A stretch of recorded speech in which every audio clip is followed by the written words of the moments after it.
right, everyone, we're going to get this meeting started. Thank you for coming to the March 2026 meeting of the Portsmouth Conservation Commission.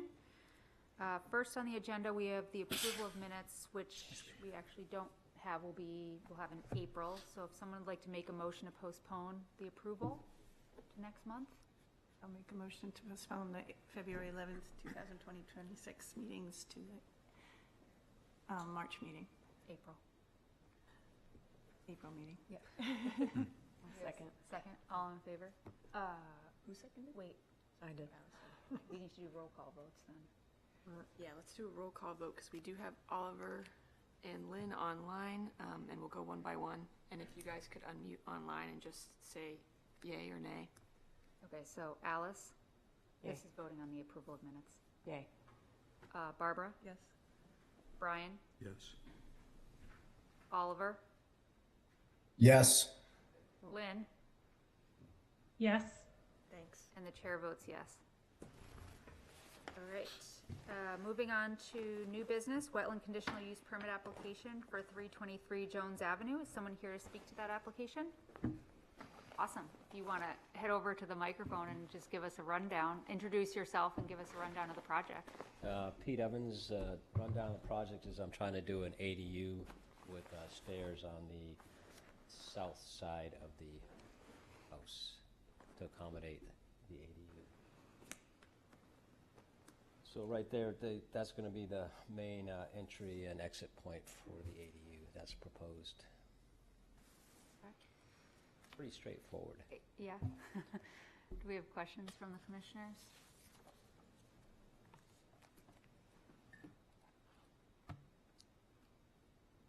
I can Yeah, go Start. ahead, Barbara.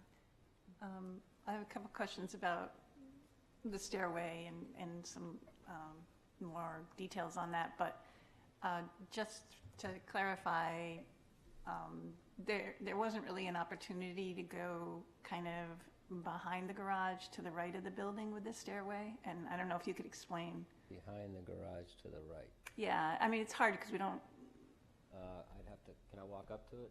You can take the microphone with you because it needs to capture your Yeah, and you'll voice just have in to the recording. hover instead of touch the screen. So you're talking yes. Yeah, I'm not sure, you can see that there's, The problem would just be the longer access to go all the way around, go up to get in that thing. Why not go off to the side here? I mean, you got the wetlands, well, I guess, yeah, wetlands here too. And you have a propane tank back there too. Yeah, and there's propane tanks sitting right here.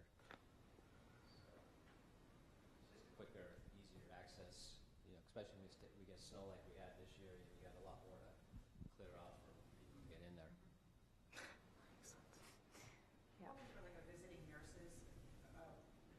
Do you mind just hopping up to the microphone Yeah, and actually- introducing yourself? Thanks. Get you on recording. We're hoping to create a dwelling space for like a visiting nurse sort of situation. So making them go all the way around, especially in the winter, would be very cumbersome for them.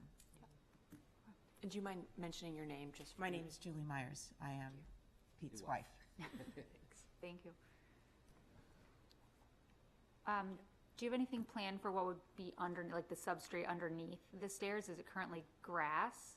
Yeah, it's currently grass. I'm just gonna put gravel down or, step stones. Okay. And then, I think the staff memo mentioned. Not gravel, rocks, excuse me, crushed rocks. Okay. Mentions the spacing between the deck boards or the stair treads to be at least 1/4 inch or 1/2 inch to allow permeability, to allow water to drip through it. That's, Yes, that's what we're planning. Okay.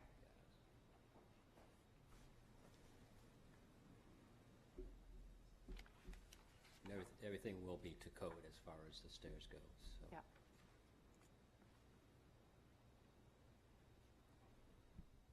Any other questions?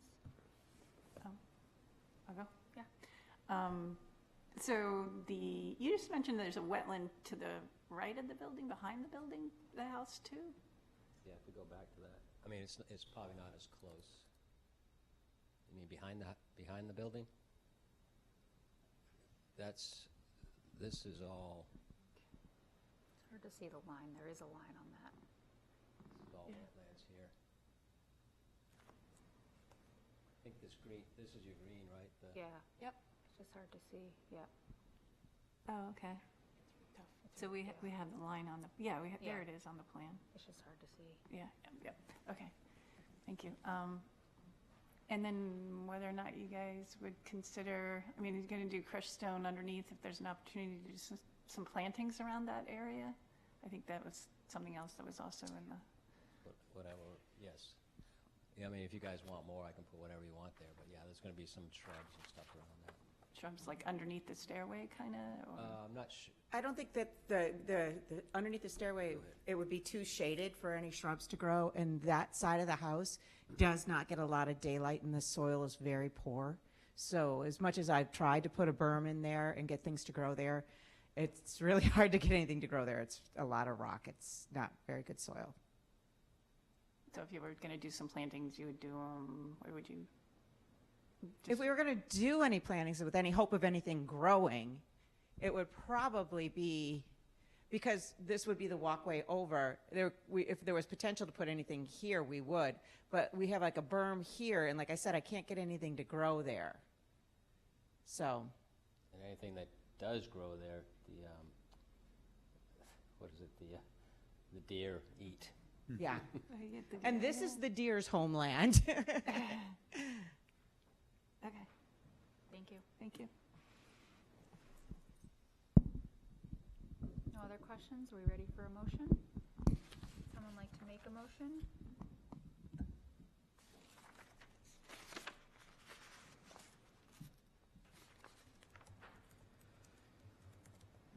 I'll make a motion to approve the conditional use permit for 323 Jones Avenue. Second? I can second. Oh, Thanks, Oliver. You seconded? Yeah, he seconded. good. All right, discussion. I think just getting on the plan the, quarter-inch to half-inch spacing between any boards.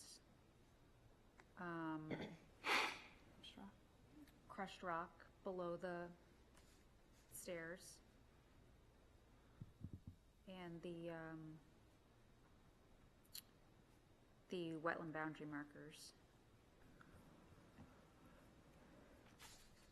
Is there a certain depth that we recommend for crushed stone or anything? Whatever the standard is that we usually do below, like, decks and stuff, I would presume. Yeah, I feel like it's different than a drip edge, right? A drip edge would usually suggest 12 inches deep, but for under staircases, I don't know, would that be 2 to 3 inches? Do you want to look back? Yeah, That's maybe fine. we can send some guidance for the depth of crushed stone to install. Yeah, I think that'd be good. Okay, so crushed stone below stairs and wetland boundary markers. Yep.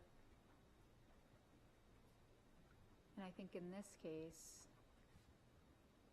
I can't see from here, but the distance between the wetland and the stairs is how much? It was estimated around 28 feet, it looks like. Okay, so if we want them along the 25-foot boundary, I mean, it'd probably be right, kind of right along that. Where the stairwell is where we'd put the wetland boundary marker, just for awareness, right? Yeah, yeah. Yeah, does anybody have any suggestions about that? Maybe on a tree along the property line? I mean, I'm not sure what's, Oh, is the blue, so the blue's the property line, yeah. oh, the So blue is the property line, I okay. guess just, yeah, along the property line. Yeah, maybe just along the property line. Yeah, so here you're talking? Yeah. Yeah. Okay, I think that's fine, if everyone's okay with that. Yeah, I don't think it would be appropriate to make it go along the backside because that's not, or I guess we could, but Well- it's not the 25 back there, Mhm. 25-foot wetland buffer. What is the purpose of that? Yeah, so the wetland boundary markers are these 4-inch diameter little signs. Yeah, I understand what It's is, just for education and for any landscapers or neighbors, you know, that maybe are treading in the area to just Okay, know to there tread will lightly. be no neighbors trading back there, but Yeah, probably that's landscape good. maybe, okay. Yeah, landscapers, if they're dumping anything, and just for homeowners to know that, you know, there's a Because sensitive the area neighbors are back way on the other side of that. Yeah. But our standard stipulation is to set them at 50-foot intervals on the 25-foot buffer from the wetland. No problem. So I don't know the length here of that side yard, but maybe like 2 or 3 Yeah. along that edge. No problem. Okay. Okay, so we got 3 stipulations so far? I didn't write them down. Yeah, wetland boundaries, crushed stone, and, And Boards. the spacing Spacing, between yeah. boards. okay. Yeah, I think that's pretty standard spacing when you're doing the steps or Yeah. or deck or anything like Yeah. that. Great. All right, are we ready for a vote? Okay, so I'm gonna do roll call again. Talia, Here, or, or just, yes? I don't, yes, okay. Alice, Yes. Barbara, Yes. Brian, Yes. Oliver, Yes. Lynn, Yes. and the chair votes yes. Okay, thank you very much. And those aren't parking spaces, by the way, that's a pickleball court. We thought so. And I promise if I could get anything to grow there, I would. My gardens are quite extensive. Cool, right. thank you. Thank you very much. All right. Next on the agenda, we have wetland conditional use permit for 400 Little Harbor Road. Someone here to speak to that?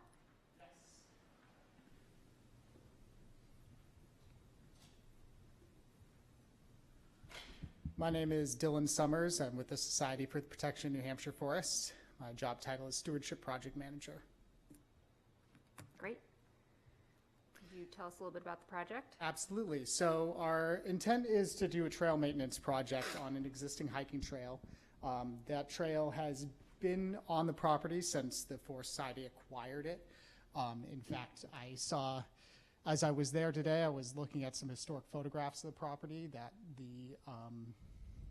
the Carey family were from this trail back, in the late 19th century. So this is a 125-year-old trail or more, at least. And so it's shown its age over many years of use. And the intent of this project is to address an area of the trail that has consistent mud and wet ground. And that becomes a problem in terms of maintenance because people don't like to walk in mud, so they tend to go around. That widens the impacted area of the trail and causes a loss of vegetation over time as people avoid mud and widen the trail corridor. So the goal of our project would be to address that area by putting in a hardened surface that would keep people in the trail corridor, keep people from having additional impacts by widening it, and hopefully kind of protect that buffer area by keeping the impact of users into established, durable tread surface. So we would like to build a turnpike, which is a trail structure that is a hardened raised surface that is built by bringing in crushed stone and aggregate or importing it from elsewhere on site, but we would import it from elsewhere. We would bring it in. That would basically creates a raised ground level that is above the water table. So by raising it up, the water stays kind of below the area of the turnpike, and that keeps people out of wet ground. So typically, though not always, these structures are accompanied by ditches on the side that help kind of lower the water table a little more, and in big rain events, they can provide some relief in terms of keeping water, draining it away from the structure and away from the trail tread. In some extreme cases, for areas that have a lot more water coming through them, there would be cross drainage, like a culvert that might go through the structure. That is not necessary at this site, although it stays particularly wet like a lot of the year, it doesn't have standing water on it only in major rain events. And just the increased height of the turnpike should be enough to keep the trail tread dry. Now, this diagram is kind of a standard built by the U.S. Forest Service, but we would typically, our goal is to use rock retaining instead of landscape timbers to kind of retain the fill and keep the structure raised up, both from a durability standpoint and from just an impact standpoint in terms of less pressure treated lumber is better. So as you look at that diagram, think that the timbers would be replaced by stone that would be buried, like small boulders that would be buried partially below the level of the fill, so that they would be put in and then the fill would be added inside of that structure that's created. So with these structures, typically we have a coarse stone that's added as a base course, and then aggregate that gets added on top, and all of that gets compacted with a plate compactor. The coarse stone adds extra drainage to the structure, as the that aggregate is not a like completely impervious surface. It's not like a pavement. Water does go through it, and by having that coarse stone beneath it, it allows for water to go. Some of the water will shed off to the sides, and that's why it's crowned in the middle. And then what can will go through it, and when it hits that drainage stone, it'll drain out of the structure and off into the ditches. So that is more or less the anatomy of a turnpike. If you go back to the plan for a minute, as you can see based on the plan, there's two wetlands. There's the tidal wetland with this man-made tide pool, and then we are just inside the 100-foot buffer. Just this one section of the structure is inside the 100-foot buffer for the inland wetlands. And there will be minimal, if any, vegetation clearing required along this first section of the structure. There's some areas where branches from almost entirely invasives, I think barberry and some other invasives are kind of growing into the trail corridor that might need to be trimmed to widen the trail corridor for the construction process. But on the ground, the actual trail corridor is wide enough to accommodate this structure, the existing trail. So we wouldn't need to have any permanent vegetation clearing to build this. Along this section, there are some areas with large trees that have exposed roots. Our goal would be to build over those roots by kind of building our structure around them. And that way we would have less impact on the trees versus cutting those roots, which cutting the roots would leave the trees alive. It would just weaken them. And we try to avoid that whenever possible. So I forgot to include the 25-foot buffer on this plan, which I will do in a future version of it. And the structure is pretty much entirely out of that, though there's one section that's very close. So this far section gets pretty close to that 25-foot buffer. It's just on the other side of it. Hey, Dylan, can I just interrupt you real quick? Absolutely. I think, so our 25-foot no-cut vegetated buffer is usually what we see on the plans, but it looks like you have the 40-foot here. Yeah, I saw that there was a... That's probably due to the slope of the Yes. the yeah. wetland edge? Okay. Yeah. So there, I guess, my understanding based on reading the ordinance was that there's the 25-foot no-cut buffer and then another 50-foot buffer that for us because of the slope. And there's some parts of some areas where the slope is a little steeper in that buffer zone right there. Mm-hmm. So I had the 40-foot buffer instead. Gotcha. That makes sense. For the limited cut vegetated buffer. Yep. Yeah, I'm our correct. 50-foot is the limited cut, and then since you had that steeper embankment leading into the wetland resource, it expanded the 25-foot no cut to 40 feet. So what you're saying is that the 25 no cut is now a 40-foot no cut buffer? I'm assuming that. I haven't actually looked at Okay. your slope for the edge. I just saw 40 and assumed that you guys. Oh, I kinda might use have to go back and confirm Okay, yeah. what just, that is. Just making sure the numbers are right. Yes, because I will confirm that. But regardless, we don't intend to cut any vegetation along this second section of the part of the turnpike. I know we were debating whether it's considered a structure earlier, but we don't intend to cut any vegetation along that section. The trail corridor is wide enough that we should be able to build the structure without that. In terms of the rest of the plan, I know there were some questions about, this is an access road that kind of reaches out into a field here and then peters out. So that will be kind of I included it on the plan for information. That's how the construction equipment would access the area, by using that access road and then turning onto the trail. And it goes over this causeway here. That water flows underneath. I did include erosion control on this plan that is on the downhill slope edge of the entire structure. We would include silt socks. That would be kind of we would line the whole section we are working on with that. I know it's a little bit hard to read in the plan, so I hope if you have any questions about that, let me know. Great. Thank you. You're welcome. Questions from the commissioners? I can start.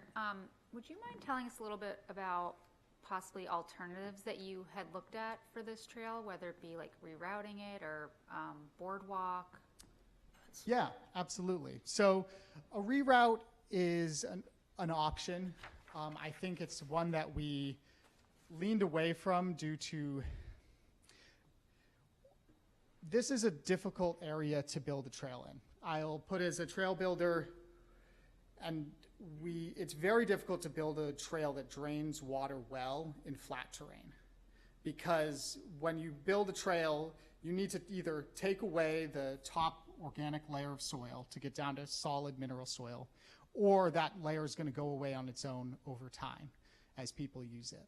So you have to really, there's a reality that in flat terrain, if you just walk through there, eventually over time, you're going to create a depression that's going to gather water.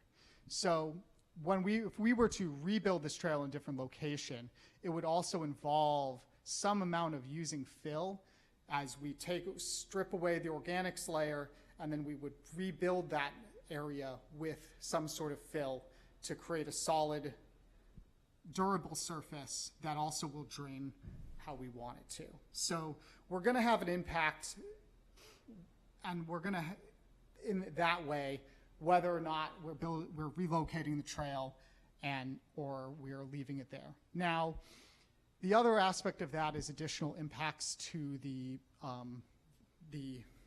wetland buffer. The trail, it's not shown on this map, but the trail kind of comes out to this point, and this is kind of one of the primary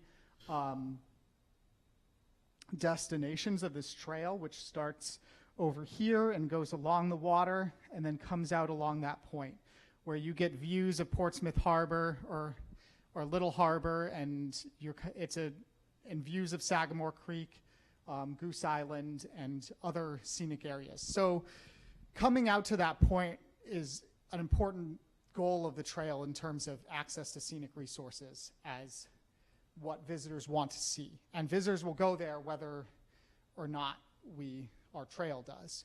So relocation is going to have an impact in a different part. Even if we relocated as much of the trail outside of the buffer as we could, we would have to have new impacts inside the buffer to get back to that point that visitors want to go to. Now, The other alternative for this area like this is to build some sort of puncheon or boardwalk. Puncheon is a trail term that is a boardwalk that sits on mud sills rather than piles. Now, there's a variety of reasons that a turnpike is a better solution in this scenario for that. Typically, we would use something like that in ground that stayed much wetter more consistently and maybe had flow that we wanted to go, like consistent flow to go under the structure. And there's a few aspects of that. It's a lot of pressure treated wood. That does have an environmental impact from the treatment chemicals leaching. It's a much more substantial structure. It takes a lot to build it, and it's much less durable. This is a structure made out of fill and rock is gonna basically have no like consistent replacement timeline and require pretty minimal maintenance, while a boardwalk-like structure is gonna need to be replaced on a 20 to 25 year basis. So this is a major, far less maintenance, and in a circumstance like this, works just as effectively. I kind of have like a comment or question off of that. So I use this trail a lot, and I definitely understand like the location of it is important because people will go to this location no matter what. I've often thought it would be a perfect place for a bog bridge type structure, like before this even came up. To me, like I see that water isn't constantly sitting there, but I also think often, like with increased flooding, at least in the last like 2 to 3 years, there's a significant amount of water covering that area. And I don't really believe that in the next 25 years, even if we say like this last 25 years, I think we're gonna have flooding that's like essentially making some of this work that we do now, if we go this route, not effective anymore. Like I think it may have more water in the coming years. And so I guess, I don't know, I wonder what, like looking at putting in a bog bridge that might allow us to not cut as many trees and not cut out as much vegetation, and then not using pressure treated wood, because you can go that route. And maybe it only lasts 10 years, but I have done some trail maintenance and worked on trail crews for many years. So I'm not just saying this like out of the blue. It is an option, and maybe that cost is not what we want to go, but I don't know. That's kind of like where my mind went right here, because it does feel like a lot of like digging up and moving of things only to have a lot of water in that area. So yeah, I mean,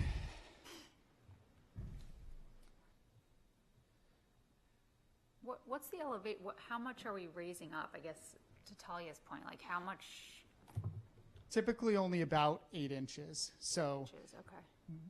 typically what the construction, the structure would look like, we would take off maybe a couple inches of the existing soil to lay in that base course of stone. We would put in the retaining structure, obviously, whether that's timbers or hopefully doing that with rock. And then we would take off just the top layer of soil to start that base course of stone, and then add fill to no more than 8 inches is needed above the existing ground. So I think this area does see a lot of water. I mean, in my experience with it, I've only seen it like kind of flooded out a handful of times. I do think that the turnpike will be a sufficient solution that will solve the every 15 to 20 year replacement problem, 10 at best, with non-pressure treated lumber. I think with a structure like this too, there's the accessibility factor. We're trying to make the trail as accessible as possible.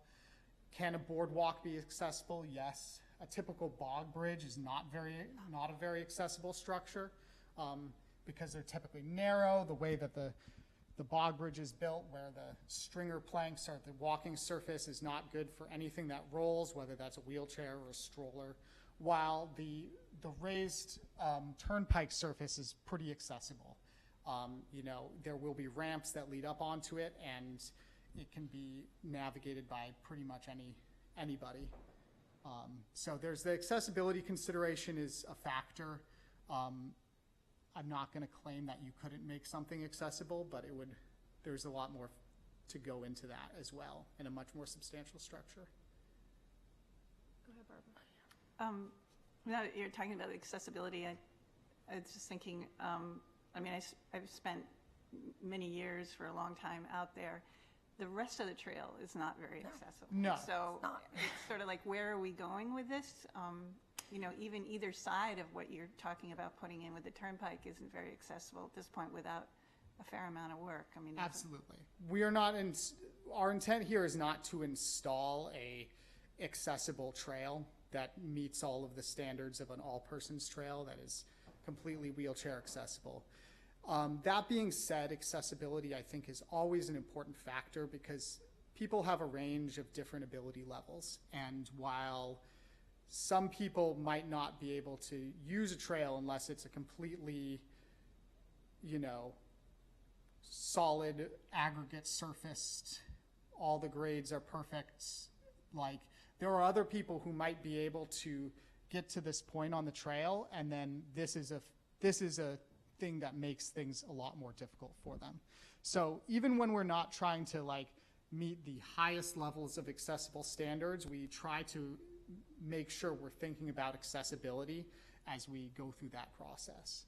I think this is an area that Portsmouth and Creek Farm would be very appropriate for an accessible trail. That is something an idea we've thrown around in the past. So it's not out of the question that this would be upgraded, and my intent would be to build this structure to the parameters that would be if we were to ever upgrade the entire trail at Creek Farm to an accessible standard that would be within the design parameters for that. So I'm not sure where you make it accessible to, though. I mean, when you keep going on that trail, you end up practically in the water during high tide. Yeah, you're like on rock. Yeah, and Like then on the it's side of a rock up cliff. the ramp and rock all I mean, around. again, like, that's not something we're currently planning on doing. That is an idea that's been thrown around. So we would have to do a lot more feasibility studies to look at what that would actually look like on the ground. But again, you know, accessibility is something that we try to, when we make new structures, especially in a place like Creek Farm that is in the middle of a city and is a place where a lot of different people are coming. We want to like kind of think about like, how can we make this better, even if we're not making it perfect. You know, it's very different than when we're doing a trail on a mountain in a, you know, far-flung rural part of the state where we're going to be like, well, we need to consider what is, you know, appropriate for this particular trail. And even then, we still always kind of think about accessibility, even if it might be, you know, a place that's pretty rugged to get to. That being said, we might consider other factors such as efficiency and costs higher than that. So Thank you. And Yep. I just wanted to follow up on a little bit because of what Talia had said. But so I did look up the guidance that you guys reference in this, in going this way. And it does say that when, as far as the turnpike goes, when the ground is saturated and drainage is not possible, to use the punch and surfacing or the boardwalk instead. So, I mean, I feel like this is probably that situation, but I think, well, you know, I think that's the best management practices for trail building in New Hampshire manual, correct? yes, the one Yeah, that's referenced. Yeah, in okay. there, yeah. Just wanted to confirm. So, this is a structure that is designed to cross wet ground. That's its purpose. And so I think they're referring to more consistent saturation. This is not consistently saturated with water. It dries out in between, in later times of the year and in between rain events. So it's not quite as consistently saturated as I think they're referencing there. Eric Weinrib, 9 Middle Road. One of the reasons why it's saturated there is the overuse and the compression of the soil so that the natural drainage is no longer occurring there. So that's why it's wet all the time. It's not because there's that much water coming in from down the hill. It's because it's been compressed. The area people keep moving out further and further away on that natural tendency to stay in the dry area. So it's not an area that is necessary or even recommended for a bridge type boardwalk. Thanks, sir. Thanks, Eric. I appreciate that. And I think I do think I talk about that, and maybe I didn't tonight, but I thought I talked about that in my application. But like the primary reason this is wet is because of soil compaction and some amount of erosion that makes this area a depression. You don't really see so much standing water or like wet soil in the surrounding area. It's because that the impacts of the trail over time has created a depression here that water gathers. And the compacted nature of the soil from years of use is also a contributing factor where it's more difficult for water to percolate beneath into the soil so that like the very surface stays wet. That's why typically when we talk about trails, now the definition of impervious surface is obviously complex, but when we talk about existing trails, we typically consider them impervious because of the impact from compaction from use. Obviously they're not like impervious in the same way that paved surface is, and nor is the structure we're putting in is not impervious in the same way as paved surface is. With compacted aggregates, they are pretty comparable to the compacted soil in terms of impermeability and drainability. And those aren't technical terms, drainability, I made that up, but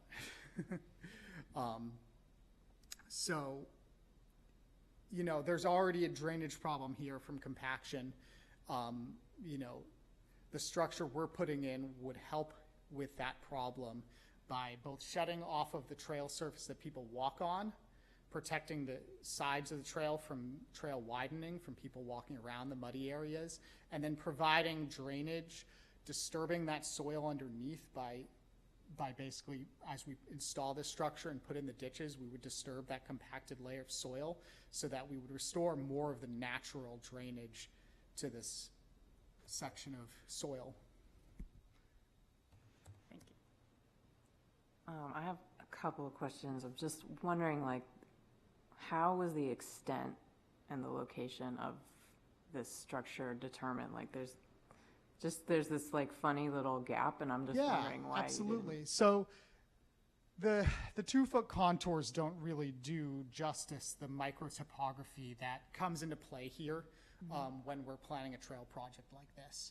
And there's a slight rise between this section and this section. This is dry ground that's between there. So rather than build a structure where we don't really need it, that'll kind of be a gap in between where the structure's built.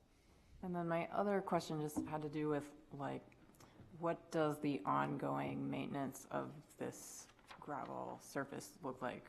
And I would imagine you have to refresh it from time to time. Yeah, there is some amount of refreshing that would need to be done periodically. Typically, we keep a small pile of aggregate on this, like stash away elsewhere on the property that we can use for maintenance.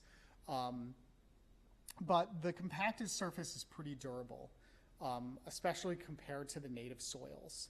Like, although that's one of the big advantages of bringing in the aggregate is that it's once it's compacted, it's much more durable than the native soils. It's an engineered soil, that we, for trail building, we try to, there's a lot of science and trade secrets that go into getting the right mix of different sized particles.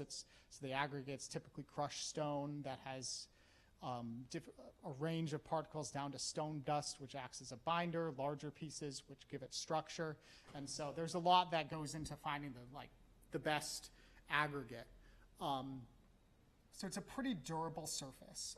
It needs relatively little refreshing, and the timeline for that is going to be before you would really start seeing this wear down, you're going to see at least the entire line, lifespan of the entire structure for a boardwalk, which, you're entirely replacing after 20 to 25 years. Okay. And you're probably replacing the decking on a boardwalk at 10 to 15.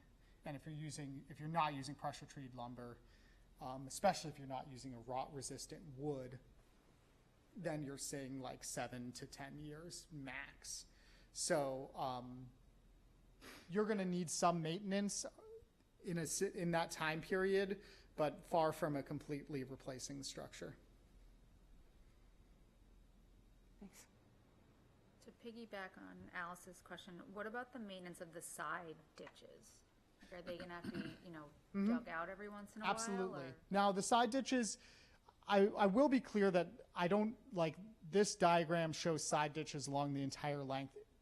There are probably sections of the structure that won't need ditches, that there's enough natural slope that if you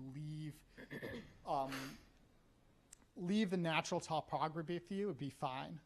But where there's a depression, existing depression where the trail is, that's where the side ditches come important, because you have that depression and you need to find a way to channel water so it doesn't sit there. Now, those will need yearly maintenance, but it's a pretty low-key maintenance process. Someone with a hoe or a rake is going to go out and get out they're going to get out any leaves and any other natural debris that ends up in there.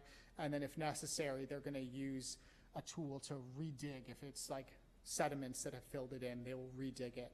And it's a typical yearly maintenance thing that is standard maintenance for a hiking trail. And same thing with that, wherever the lead-off ditches will be, which Same. Unclear also at the moment. Yeah, I did not have a chance before submitting the application to do the plan, all the locations that those would be at. And I went out there today and looked, and I kind of got a sense of where I'd like them, but there's a lot of snow still. So that being said, those would be maintained in the same way. And those lead-off ditches, there's not going to be an extreme amount of flow through those, only in big storm events, typically. And they're just leading off, and then they'll end and allow the water to disperse in an area where it can go drain into the ground. Your diagram also shows geotextile fabric. Is that Yep, absolutely. planning to use? Yes, And definitely. is that necessary? The geotextile helps kind of separate those layers. So, we have a coarser stone layer with the aggregate on top, and those layers will mix over time without the geotextile. So it improves the drainage of the structure by keeping those separate with a layer of geotextile fabric.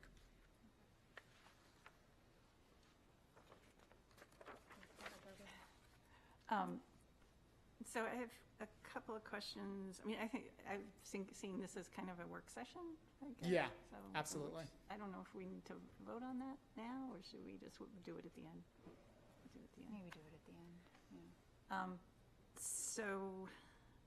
end. Whether or not, I assume you're going to need a state permit too for this? We think we'll need the expedited minimum impact permit or maybe a trails notification. When I put the application in, I read that it was submit your standard dredge and fill, and we shouldn't need that. So I didn't know that I should also make sure I had my other permits in as well. But I will be planning on getting those in soon. So, And I think maybe Kate had mentioned that there is a lot of sort of, not necessarily information, but a little documentation that we don't really have that we would need to see with our application. yes, absolutely. And I think she pointed those out to you, but in addition to that, it would be nice to do it at the same time as the DES permit, just because there is information that they supply that really helps us out, and that you wouldn't necessarily have to supply for us. Yeah. but My goal would be to have all, like a kind of revised application packet submitted all at the same time. with an actual plan. And the other part of that is whether or not there are examples of this particular turnpike somewhere else that it has been used. It sounds like you're very familiar with it, and have you done it somewhere else, or do you know of a place that you can kind of bring it I can probably get Show. some examples for you, yeah. and to see how it was used? And I guess the last one is a logistics question about whether or not we can do a site visit before we see the actual permit, because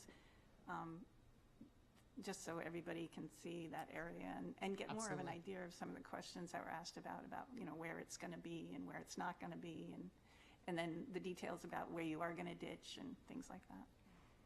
Those are sort of my questions. Sidewalk would be great. Yeah, sorry we didn't have one last week because of all the snow. Yeah, I know, there's a ton of Yeah. snow, so it's kind of hard. Hopefully it'll be, Yeah, Yeah, now it'll gone. probably be better, like in the next 2 weeks, to actually be Yeah, able it's to going definitely see where it's fast. wet. Yeah, exactly. All right, do we have any more questions or comments? So is the consensus then we'll vote to make this a work session, and you will come back with a, Do you have Oh, yes.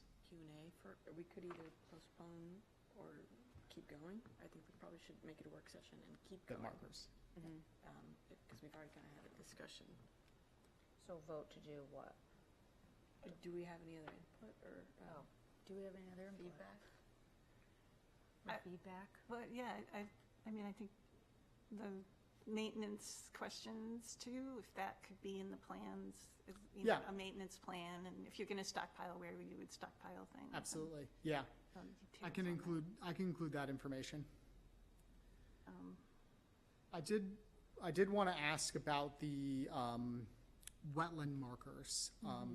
This is an area where we're not planning any major developments. It's a conservation area. Do we need permanent markers? Like, I understand you might want to have it delineated for the project construction, but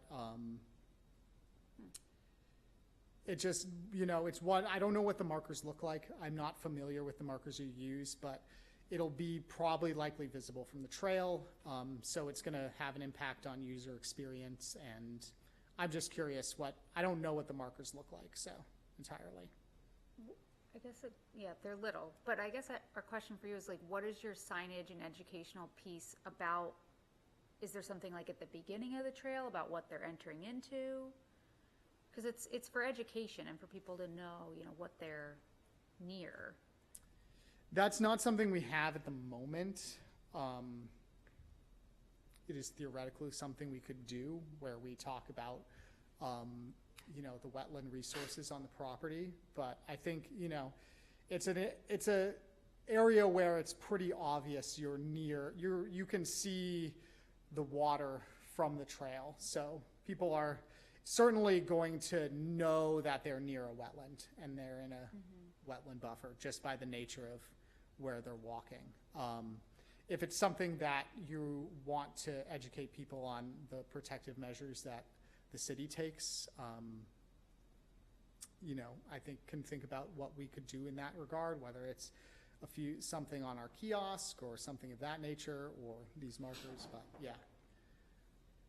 I think just like placing them on trees, as we ask every applicant to do, like every so often, would be like a great opportunity in this location anyways, because I think that while it's near the ocean, a lot of people don't know that that's a wetland buffer, and like, it's a great reminder not to just wander off trail, but I don't know. I don't view this area, York Wine Rub again, as any different than Pierce Island, where we have walking trail there, and we don't have wetland buffer plaques, and you're well within those wetland buffers for those trails, it takes away the aesthetic experience in a natural environment. We don't have them in Jones Ave. We don't need them out here. We don't have them on the other side, on the conservation area on the other side of Little Harbor Road. This is a natural area. You just said in the last application, it's to educate the landscapers. It's educate to make sure people are not going beyond the limit. This is a natural area. We don't need wetland buffer plaques out here. I guess we can just differ on that. Yeah. And I respectfully Like, do. respectfully, yeah. Respectfully, let's put them up at Pierce Island. Let's put them up at Jones Ave. Let's put them up everywhere and create sign pollution all over our lovely city and ruin our aesthetic experience. Come on. Let's think about what we're doing here. We're building and improving a trail for the general public in our wetland, in our conservation areas. This is asking a lot to put wetland buffer plaques. We're going to put 30,000 plaques up all over Creek Farm? I don't think so. I just want to add, not so much to that, but a little bit. But there is opportunity for education, and maybe, you know, at the kiosk where the map is or something like that, to say, you know, point it out on the map or something like that, where you don't have to go in and ruin the area. I did want to bring up one other thing that, which is awesome, is the work that has been done with that buffer there in front of the building, where they've let it all grow up into a natural wetland. And that it shows on that map, and it would be good maybe during the site visit to see, that the intent of the trail is actually being in the buffer, not beyond the rope or anything like that.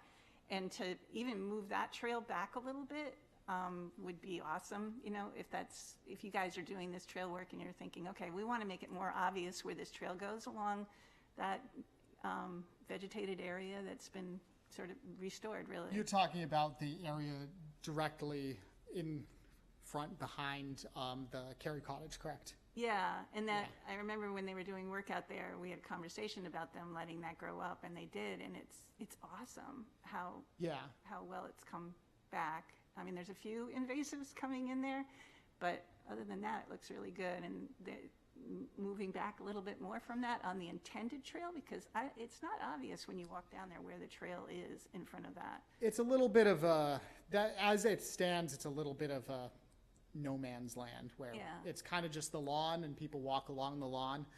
If we were ever to improve that section of trail, like if we ever did do an accessible trail project, that would probably, you know, be delineated more, and we could have free reign of where we wanted to establish that. But that being said, I don't think that's not a section we're looking at changing right now. It's kind of outside the scope of this project, but yeah, I do appreciate that, and I think appreciate your comments though, and I think the like establishing those buffers, and you know, the trail exists to kind of control people's impact and concentrate people's impact, and where there are not trails is where people spread out and they go to places of their own accord. So the advantage of having a trail and having a delineation, whether it's a rope line or something of that nature, is it's, you know, concentrating people's impact so that we can protect other places. Right. Yeah, and the reason I thought of that was because what Talia had said, but too, that there was a sign there explaining what had been done. So this is an area, you know, that has been naturalized or whatever. I forget what it was. There was a sign there. So you don't have to put a sign up, but necessarily, but just communicating that somehow with people. No, absolutely. I can look into options for how we can interpret that and what exists, and I can talk with some of my colleagues, and I can bring that back to you. Yeah, because people I don't think they don't comprehend what a buffer is or anything like that. So exactly. Any opportunity. It's definitely kind of the world of outside of people that they don't know undergrids the whole experience in a place if you're not an engineer or a builder or a trail designer. So right. And to Talia's point, it's also, like I think Barbara also said, you're not trying to keep people in one kind of area to limit the impact, you were saying, so. However that manifests, I think is important to think about for the, Absolutely. for the trail. While still knowing where people want to go and making sure that they can at least get there in some capacity. Yeah. So, I don't think anybody's like against the idea of improving this area. I, for one, like, that's really exciting because now I don't have to run through it in the mud. I'm just trying to understand all the options and like, No, I don't absolutely. see putting 3 plaques up as ruining a space. I think it's really interesting and intriguing and would, as I run by or walk by, help me understand the space and want to engage with it more. So yeah. that's kind of my perspective on it, but yeah. No, I understand that. And I think, you know, it's a matter of like, in trail work, we try to, and like, I know, cause you said you've done trail work before, but it's always a like consideration of the aesthetic experience. I say like trail building is primarily an aesthetic endeavor. People go out there to experience natural beauty. They're there to like experience something that is, so we spend a lot of time thinking about like what impacts we're having on the aesthetics. For example, like I don't like building with like plastic composites, and like, we could build a boardwalk out of plastic composite that would last a long time, but would look really bad, especially after 10 or 15 years. If you've ever seen someone's old plastic composite deck after 15 years, it's not very pretty. So we definitely like try to balance all of that things. If you can send me an example of what the plaques look like, I think that would be helpful, because I haven't seen them before. Yeah, that's just another consideration, and I'll talk with my colleagues about what options exist for interpretation. Lynn had her hand raised. Go ahead, Lynn. Sorry, I forgot about you. Yeah, it's okay. No, this has been super interesting, and like other people, I also really love this part of Portsmouth, and I'm excited about the improvements. I had like just 2 things. One is folks at the Odiorn State Park, which also is a coastal area. They've got trails all over the place in really sensitive areas. They've been doing some really careful thinking about kind of long-term climate change impacts and projections for that area. And they're very intentionally getting feedback from the public and making some choices about some trails to close, some trails to reroute, try to kind of concentrate, traffic in certain areas. That it might be kind of fun to just check in with that team and see if there's anything that could be learned for this site. And I guess I would also put in kind of a request for you all when you come back to us. It'd be amazing to get to see just a little bit about what your long-term plan is. It's very strange to just permit this one little piece that's not even the most sort of sensitive spot of the whole trail system. As other people have pointed out, there's other areas that seem to be equally wet and equally inaccessible. Just how does this fit into kind of your larger master plan? And then I know there's also, a trail that goes, it's not even on this map, or there's like some trails that are just partially drawn on this map that go directly to the road and kind of bypass the coastal route, which seems like a nice alternative to have in place for those times when the coastal trail is not accessible. I don't know. So just a pitch for if there's any way to include a little bit of that kind of long-term perspective and a peek into your plans. Sure.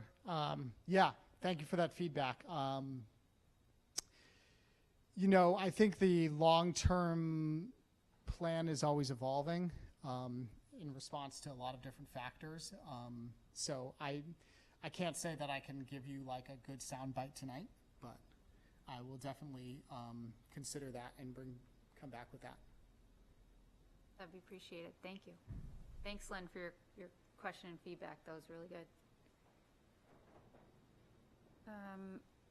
Any other questions for us of things that would be helpful to know when you come back? Or again, if you have more, Barbara, I don't know if anybody else had anything else they wanted to add or share. Can I ask one more question? Sure. So the wetland delineation is from 2020. Yes. I'm thinking you might have to have it done again, not for us necessarily, but, What do you mean not for? well, 5 years, I think it is. Eric would know. We had Joe Noel map that when we did the water line, and yes, it's more than 5 years. And so I guess I kind of asked the question on, we can have Joe go back out and map that. However, the first applicant just used the city GIS. So I guess, what's the logic for requiring us to build a path and having a current wetland delineation versus someone building something on their home that's a permanent structure, and this is just a natural trail? So this is just a question. I'm asking why that requirement is there for us and not for that other application. I'm not saying we're requiring you to do that. I am saying you may need to do another one. Well, you are saying that by your, No, for the state permit. so we will look into it for the state, but I'm Yeah, asking so- for you here if it's needed for you. No, I was saying not for us. Okay. Yeah, that's what I We, said. we will deal with the state, with the state. Yeah, and it's just relevant to let you know. I mean, I don't know. It's more, that's why it's a question. Yeah. It wasn't a, to Yeah, tell it's you. my question as well. It's like, No, we don't, yeah, we're not asking for it. okay. Okay, Thank thank you. you. Thank you for clarifying. Yeah. I think we just need it stamped. We need, Yes, yeah. yeah. All right, anything else? So if there's nothing further that we want to say, or you have questions for us, what do we need to do right now? Motion to postpone? Well, maybe it's good to Or- clue in the rest of the commission about Okay, the sorry. pre-meeting conversation. I think this morning, the chair and vice chair kind of had some questions that led to this discussion on whether this should be turned into a work session tonight, if it needs to be postponed, because there's some info we want back in a separate plan, in an updated plan. So we discussed the idea of a work session this morning and discussed it with Dylan earlier today. We didn't really have time to talk about it and get into a work session and formally turn that into a work session, but it kind of felt like one. But I think, Sorry, I jumped the gun on that. yeah, that's Sorry. okay. No, we had I think, fruitful conversation. So I think it's kind of Up in to, the hands of a normal Okay. motion of okay. So approve, then- deny, postpone. Yeah, on that note, what are people feeling like we want to do with this? I shouldn't have jumped the gun.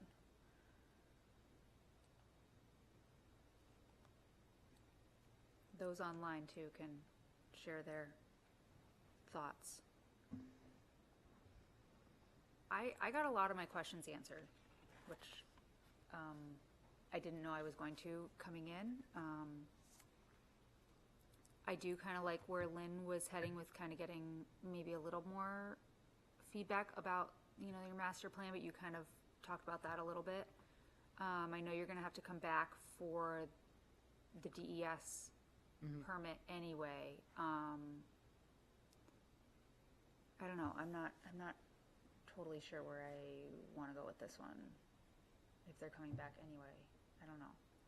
I'd love to hear anybody else's thoughts on that. Okay, so say this again. We're not voting to approve right now. We're Well, we voting to- could. Okay. We could. I mean, I Or guess we could vote to postpone yeah. and hear it again with the DES permit. I mean, my feeling, just solely me, is that this is a best management practice. It seems appropriate. It's over an existing trail, so that is minimizing impact in itself by not moving the location. I think it's appropriate if we can vote to approve with some stipulations that you get other information that you need. Okay. How do other people feel about that? I would agree with that. I didn't catch every single thing that we said we still needed, but assuming that that list isn't onerous and it can be provided as a stipulation and go back to the team, I'd be all right with moving it forward. Okay. Then if someone would like to make a motion, we can go through discussion of what those things are that we need to see, or that Kate needs to see before it goes to planning board. So I would vote no on this. Okay. Because I feel like they are very willing to come back and that they're not on a timeline. So to have it more, I mean, I know there's a timeline, but to come back in a month, it's still, the snow is still out there and it's still melting, and I think it would be a better project to wait because of that, and also to confirm the information on, I don't think we're going to, I mean, I don't know what we're going to do, but I think it would be really helpful to talk more about the details. I think that we don't exactly know where everything is, and we don't know exactly what is going to be put in there for, you know, when it's ditching, when it's not ditching, and just the details, I think, would be a lot to ask for at this point without having an opportunity to look at it again. Not going either way, but it also would allow us the opportunity to do a site walk. Yeah, I would love to see a site walk and have a discussion more about what they're doing for information and for us to be more informed. Okay. Did you have something more you wanted to add? Yeah, as far as the location of the ditches go, like typically in a trail construction project, a lot of these little details aren't completely planned and are field fit as the project is underway. So I can try to do my best to get that information back to you in terms of like where I think they will go, but I might get, you know, our contractor might have a differing opinion. We might discuss, change locations. So I can't give you like a perfect answer of like, this is exactly what this structure, it's not a, you know, building where I have like a set of like exact plans, you know. Things are a little more, little softer when it comes to this. So, you know, I did my best today to plan out where I thought that ditching would be appropriate, but I was also looking at in one spot of the trail, like a foot of snow that I couldn't really see, and I was basing it more based on what I remember from visiting the site previously when there wasn't snow in other visits. So, and again, like, it'll come with, like, we typically hire people with a lot of experience who will have, you know, their thoughts and feelings on best design, and so we'll collaborate on that.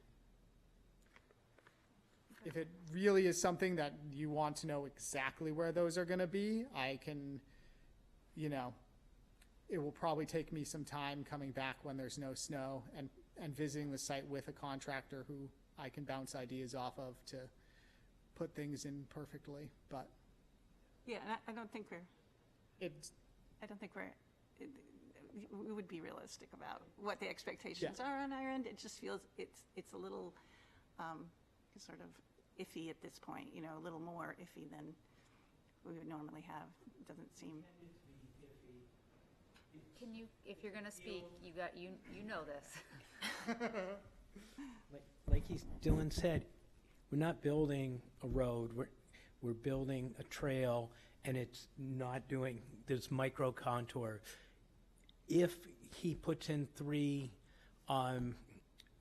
ditches and it showed 2 on the plan, are you going to tell him that he couldn't do it, or that it changes in the field? I just don't think that it has a bearing on your decision whether there's 2, whether it moves 5 feet or not. They're repairing and improving the trail is really what this is about. And I understand your concerns, but it's not going to have any bearing on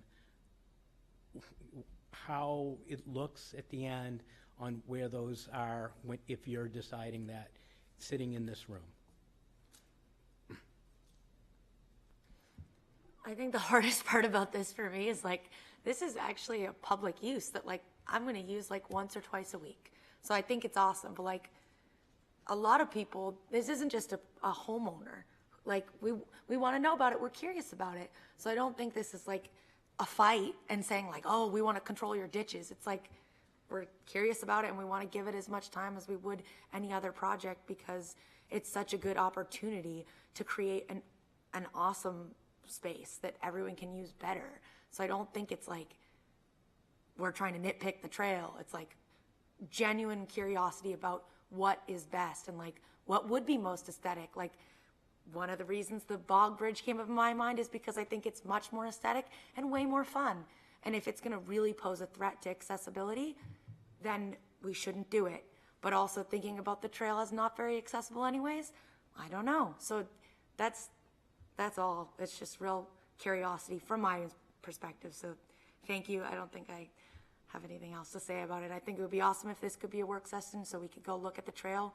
But if that's going to be like a big barrier, then I don't want to be the person that like stops it and causes a whole issue. I'm just curious about the project. I think could be great in a lot of different ways.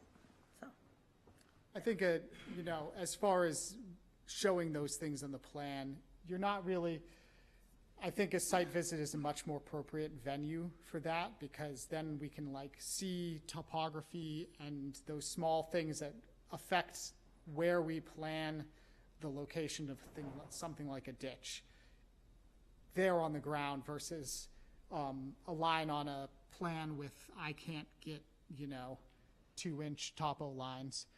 So it's not going to show up on a plan, or you're not going to see why it's there versus somewhere else. You'll just see that along this structure I planned 4 lead-off ditches.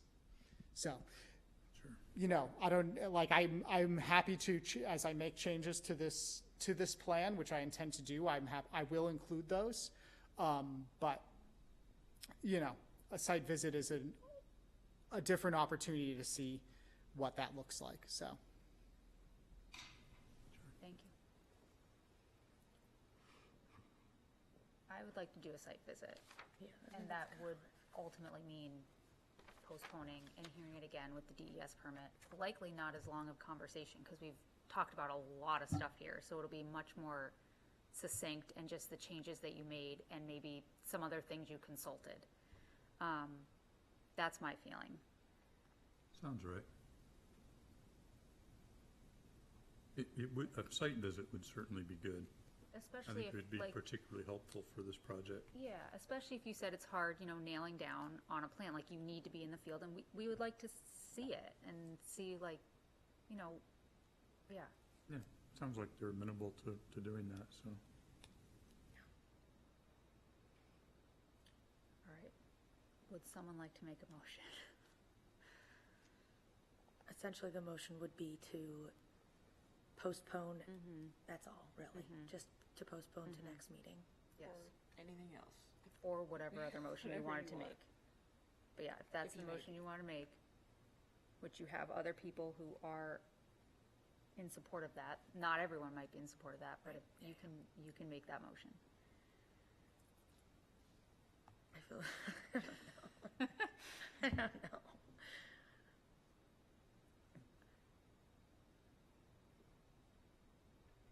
Okay, I'll do it. A motion to postpone 400 Little Harbor Road conditional use permit For the April meeting.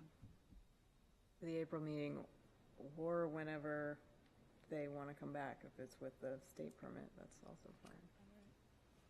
I'll second that. With the main thought of getting a site walk to happen before the next meeting. Our normal Wednesday. Yeah. I think the last few months we just had to cancel them I because know, of all because of the the snow. snow, I know. Yeah. Just put a damper on a lot of stuff. Did you second, Brian? Okay, do we have discussion, and then I will have to do a roll call vote. I just want to say that, like, we've talked about so many things here because I was a little bit under the understanding that we might make this a work session. So, so it's kind of like just trying to bombard you with anything that we might need later on, so that we don't later on say, oh, you don't have this. But it doesn't, it's not the end all. It's not like, these are not conditions. Understood. And I don't Yeah. know if that's fair to say. It's just information. And I think that I agree that the site walk will probably be fantastic for us to be able to see it, and like everybody said, we'll just get an idea of what's going on there and be able to get a chance to get excited about it, and excited about what you guys plan. So if it's state of the art and it's different, then that's something we want to, be a little part of and understand before we approve it. Lynn, with her hand raised. Oh, yes, Lynn? Oh, I'm just gonna also say that it'd be fantastic to get to do a site visit with this team, and I realize that that's slowing them down, and just want to acknowledge that that's valuable to all of us. And this just seems like kind of a unique opportunity, right? Because it's the Forest Society property adjacent to the City of Portsmouth property, right? And this is a trail that crosses, ownership lines. So Kate, I wonder if this might be a chance to invite anybody from that part of, the Portsmouth Rec Department, or whoever might be interested in just seeing how this whole trail system is being taken care of, and how long-term planning is happening out there, and right, and just see this as part of your public engagement strategy for Creek Farm and for the Forest Society. So I just thank you for making time for that. Absolutely. Thanks, Lynn. Okay, are we ready for a vote? Sounds good. Yes, okay. I'm gonna get my list here. Okay. Talia? Yeah. Yes. Alice? Yes. Barbara? Yes. Brian? Yes. Oliver? Yes. Lynn? Yes. And the chair votes yes. Okay, we're very excited for a site walk, as you can tell. Great. Just get out there and see exactly, where and what and all that. So this would be, what date would this be exactly? You said the Wednesday before, the week before? That's when we typically do scheduled stuff outside of the snowy winter. But this would be April 1st. April 1st, okay. Starting around 3:30, so we could do the first time slot if that works for you. Sure. 3:30 Yeah, to that would work 4-ish. for me. Okay, great. Great, thank you so much. Thank Appreciate you. it. Thank you. All right, next on the agenda, we have 0 Borthwick Avenue, which has requested to postpone. So do we need to do anything? So I guess if it's requesting a postpone, we need to make a motion. Yes, to officially postpone until April. Would someone like to make a motion to postpone 0 Borthwick Avenue? I'll make a motion to postpone 0 Borthwick Avenue to our April meeting. Do you have a second? I'll second. Roll call vote. Talia? Yes. Alice? Yes. Barbara? Yes. Brian? Yes. Oliver? Yes. Lynn? Yes. And the chair votes yes. Great. Okay, moving on to other business. Woohoo. Okay, shall I kick this Yeah, off? go ahead. So, Right back. sure. Master plan feedback, so this kind of is carryover from the last 2 months, and Jess isn't available tonight to talk to us about this, so we're thinking of trying to push it off another month, unfortunately. Can you speak a little louder? Oh, sorry, yeah. So for the master plan, they are having an open house on April 22nd, where I think they have a bit more information to show the public, not a full draft, but at least some goals and strategies listed out in I think the format of a slide or a set of slides. So we should be able to get that a little bit ahead of time and hopefully send it out to the commission for review by the next meeting, which will be April 9th, I believe. April 8th is our next meeting, so we might have time next month to talk about master plan and then either directly send them feedback or give it to Jess to bring up to them, if we're still interested in that. And Jess also wanted me to bring up the Sustainability Fair, which is Friday, April 10th from 4:30 to 7 p.m. She's offering us a table if we want to table as the commission, either talk about our work or special projects or wetland buffer education, things like that. Kind of the floor is open to any ideas.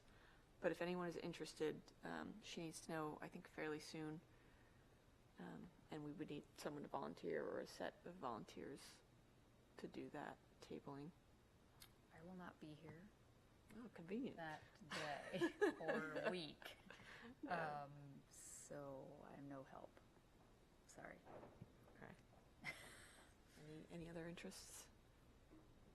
And I know I know the Sustainability Fair is meant to be very like hands-on, tangible things. I always struggle with like what we can do that's like exciting. Yeah. I don't know. That's like interactive. I think that was the word she used. Like it's supposed to be the goal is like a lot of different things are interactive. And I don't know. I always struggle with how to make. We've done certain things in the past, like the stormwater model. I don't know, like aside from that, and I thought it would be cool, if we had a large screen thing, people could see where their houses are and see where their wetland buffers are. But like, I don't know anything aside from that of like what we could really do. And I feel bad. We have like native seed packets or something. I don't know. Yeah, handout, we did something that. like Yeah, that would be good. Or even plant them. Yeah, that'd be a good idea. Yeah. I'm trying to think, like the city of Port, this is not us necessarily, but like, I remember the city did they had like an old toilet and a new toilet. Yeah. You could like flush them and Yeah. like see, I like thought that was cool. that really stuck in my mind, but that is interactive. I don't know, Yeah. like, I mean, the stormwater model thing is pretty cool. Where did you get Where that is that? from? Do you have that? What is that? It's in City Hall. Oh, it's in City It's Hall. upstairs. Oh, the one I think had, that came. but Yeah. there's another one. Oh, is there Are you another? guys talking about the watershed model? Yeah, well, I've used one like that, yeah, for Yeah. just education stuff. I think Lynn's got a watershed model. Oh, Lynn might be. Yeah. Strawberry Bank. Oh, go ahead, Lynn. I think Lynn's trying to say something. Is Lynn there? Go ahead. It's okay. You know what? I would love to go if anybody wanted to kind of like team up and we could do a little brainstorming about what to bring. It's been super fun the last 2 years that I've done it. And yeah, Barbara's model is a great thing to have. And I think like we could like every year we could make the whole table a little bit better, but like I think it's also just good to be there and represent and talk to people and I don't know. So I think there's value even if we don't have like the world's most perfect interactive game. Yeah. And we can try a little bit more. Maybe some wetland boundary markers. Yeah. Yes, totally, Everyone exactly. is asking for them. Yeah. What do they look Yeah. like? We just need to have one here too for when people are like, Yeah, what I do I should need? start You're like bringing it down. this, Yeah, this true. right here. Mhm. That's Okay. a good idea. But the seed packet, I love that idea. Yeah, the seed Yeah. packets Yeah, too. that's a good idea. We do have a small budget for the Conservation Commission. I don't know how much it is. I think it's around 1,000 or maybe less, but it mostly goes towards like conferences and stuff, but nobody's been doing any conferences Yeah. recently. And there haven't been that many, so I'm not saying anything. But but we could maybe order something like that, like Yeah. to hand out. So Allison did get them one year. Oh, really? Yeah, and she got them donated. Oh, that would be good. That's even better. Great. I could text her and see. Yeah. It was like the Native Land Trust or somebody like that. Yeah, I know somebody too that might donate, so I can ask. That'd be great. Yeah. Great. Is anyone available to help Lynn on that day? I have something on my calendar that night I'm seeing, so it's the 10th, you said? The 10th, yeah. I could maybe really do like part of, fun. I could maybe be there for part of it, but I couldn't be there the whole time. I could go, but I can't do anything. What do you mean you can't do anything? I can't do anything because of my back. I can't. Oh, yeah, I understand. Oh, but it's just chatting, Barbara. You could I totally just do it. talk. Put me down as a maybe. You can put me down as a maybe. And I'll be there too with the planning department table, kind of talking about heat resilience, so I can bop around if we need to. So Kate, it was awesome having our tables side by side, just to put in a plug for that. that is a great idea. Yeah, and then that big map with all the wetlands in Portsmouth, that really pulls people in. Yeah. Okay, yeah.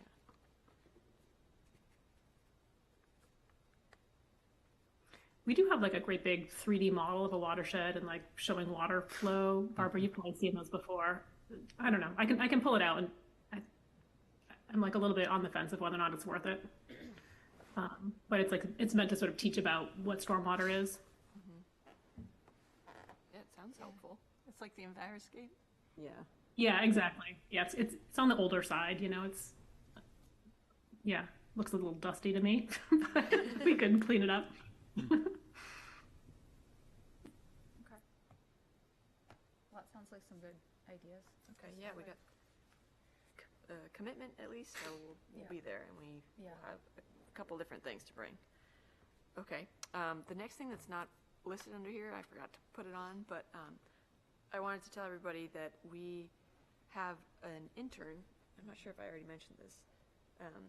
Her name's Sabrina Allen, and she's from UNH. She's doing the AmeriCorps Semester for Impact program, and she's with us for the rest of the spring, so not that much longer. But we're doing a heat resilience study for the whole city, and trying to understand, you know, what sections of the community, the environment, the infrastructure are vulnerable to heat and extreme heat impacts in the summer, especially during heat waves, which we're seeing more of.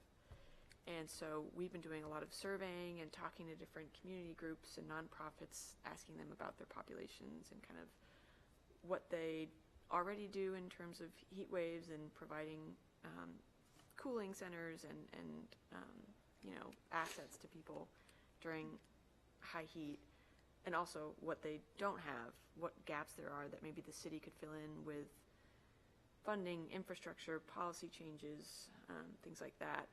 But so right now we're doing a huge survey for the next probably 2 months that's online. Also, we have paper copies too. But I thought it would be great to send around to everybody.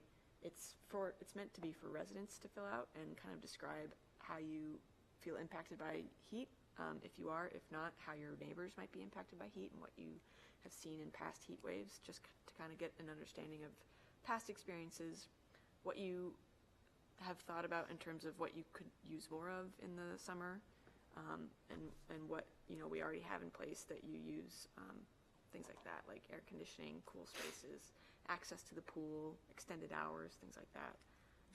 So I forgot to bring paper copies of that, but I will send around a digital flyer if you guys can disperse it to anybody else you know in Portsmouth, and take the survey if you have time. Should be about 5 minutes. I can send that out tonight or tomorrow. Okay, and to jump into the thing that has been on our other business for a couple months, back to our edits to Article 10.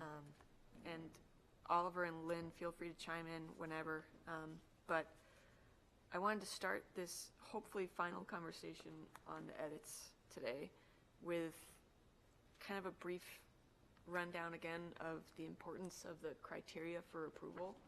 And Oliver and Lynn can't see this, but I printed out little flashcards that, you know, Sam was mentioning that it would be nice to have those criteria in front of us at every meeting, so it's really easy to reference. So feel free to hand those back to me at the end of the night, and I can keep track of them and bring them every month. But so we have 2 sets of criteria, one for pretty much every basic project, residential, and then different set of criteria for any utility projects like Eversource work, and Unitil like gas work, things like that. And we don't often see that kind of stuff, or it's pretty rare that we do. But one thing that I think was spurred from this initial interest in doing edits to Article 10 was that members of the planning board, or at least the planning board chair, is really interested in a criteria for approval because they're kind of so broad, and we have a really nice ability to use our own kind of judgment and experiences to look at these criteria and say, I think this should be approved because I feel this impact is reasonably suited to the land, you know, this is the only alternative, things like that. Like, it's very open to our own interpretation. But that also kind of leaves this idea that I think the planning board chair is a little nervous about, which is the opportunity for that to be appealed as a decision after it goes to the planning board. An applicant may be able to, you know, come back and say, you know, you didn't really justify why this application didn't meet this certain criteria and I want to come back and appeal it so that I can get it passed. Like situations like that, which we almost never see. But I think there is opportunity there for us to, maybe get burned or just have some confusion in the future. So I just wanted to reiterate, and we talked about this in the summer, how important these are, especially, I know I go through it in the staff memo, but when we're making motions, I think it would be important for us to at least either reference all of these if possible, like if we're motioning for approval, to say, I think it meets this criteria because of this, or you can even say, I agree with the staff memo, I think it meets all the criteria in that way. Or if you're denying something or postponing something, you can just easily say, motion to postpone because I don't think it yet meets criteria number 3. I think that's just a good practice that we need to start getting into so that we can easily kind of show the planning board, this is why we decided this, and this is helpful for them because they're not experts in the natural resources and conservation like we are. So they really do take our interpretation and our staff memos and just kind of run with it for the most part. They don't really tend to change anything. So I just wanted to reiterate that, especially now that we're talking about edits to a lot of this. So just a quick reminder there. But in terms of the Article 10 edits, I figured we've been looking at this for a while and we've had it in our inbox for a while, so we can just go page by page. If anybody has any immediate, like, oh, I didn't want that, or oh, it looks different now that it's typed in as a red line, I'm not comfortable with that, shout it out. If there's anything you think we missed or that we still want to improve on, shout it out. Other than that, I think the next steps, if we're good with this, is send it to the legal department for a review of what we want to change. If there's any major changes, we'll look at what the legal department suggests. If not, it'll go to planning board and we'll meet with them jointly to go over our ideas. Okay, so just to start off,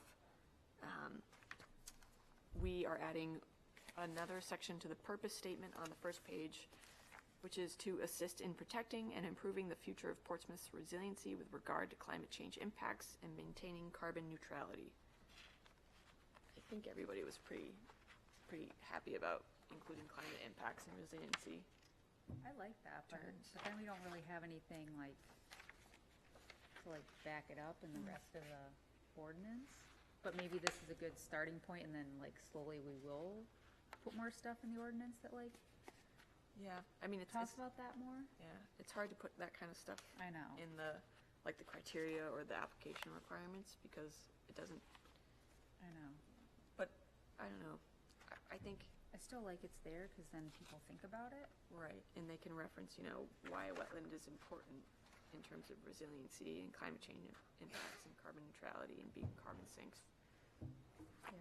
Yeah, maybe it's also an education thing that needs to happen as well, is talking about why wetlands are important in terms of climate change and adaptation. But at least it's, in the purpose section, and maybe as we flip through, we can try to keep that on our minds if it should be somewhere else too. Okay, second page, we don't have any edits. Page 3, we did, so this was a staff edit or addition because Peter and I were noticing that in the past there's been some instances where it's not really clearly spelled out that wetlands that are adjacent to each other or connected are considered kind of one jurisdictionally. So some people will have a small freshwater wetland that drains into the salt marsh, and when we look at that, we see that as one big system, and we would consider that whole size as 10,000 square feet or greater. But I think as it's written now, we don't have that ability to include a freshwater wetland if it's 1,000 square foot wetland that drains. So that's where we wanted to kind of bridge that gap. And then our other one is, adding to the definition of vegetated buffer strip by also saying no cut, which is just a phrase that we've been using for the last few years that we wanted to incorporate into the wording. Adding ground disturbance to the definitions as well as kind of the requirement for needing a permit and notifying our department in terms of work that's about to happen is this kind of ground disturbance is something we say a lot to applicants is like, you know, every time someone is like, well, I mean, we're not really impacting anything, but, you know, we're bringing in machinery and we're going to be digging. It's like as soon as, you know, any sort of ground disturbance is involved, that really is where a wetland permit kicks in our mind. So we wanted to include that in the kind of overall justification. Okay, bumping down to permitted uses on that page, we added that dredging is a permitted use if it's a swale that has previously been dredged. And in terms of, you know, the hospital, we saw that permit come in this year. And the reason that was not a permitted use was because it was not a previously dredged swale. It was a man-made swale that they needed to dredge. So that's kind of why we were seeing it. But I think in the future, the idea is that in the past, at some point, we've given this property permission to dredge and had these conditions attached to it.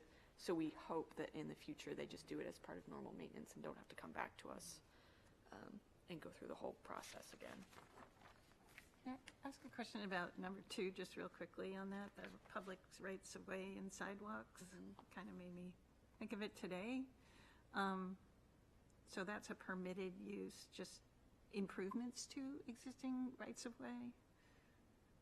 Yeah, I think the most common thing that we probably see is like repaving with city streets, or if sidewalks are getting replaced, or like a brick sidewalk is getting replaced, it's getting dug up and like relayed. Okay, so that's kind of what you're trying to get at. There are a couple other instances that I know we've seen recently, but that's like the most common. Would it be helpful to put like in kind onto that, so they're not like it's Paving a whole new, right? They're not Yeah. just because it's a public right of way. like I get paving doesn't apply to brick, but like if they're replacing brick in kind, like that would be okay. I don't know. Yeah, I don't know. Something. Or not. There might be other reasons why we wouldn't want it in there, but I don't know. Maybe something to consider if it helps the language at all.